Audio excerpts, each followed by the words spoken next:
جبرئیل آمد گفت رسول الله خدا سلامت میگه و بعد سلام میگه بنده من اختیار داره بفرش دنیا بفرش پیش ما آمدن لیکن همه قبول گو که من اشتیاق دیدار حبیب دارم. گفت برادر جبرئیل البته من پیش خدا رفتن اختیار دارم اون که عریضه دارم.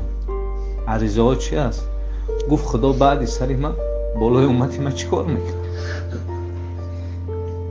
جبرئیل مقصد چی است؟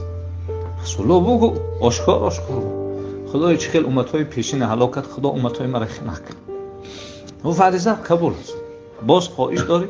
گفت همین شفاعت امتی که نگاره خدا در دست من بده.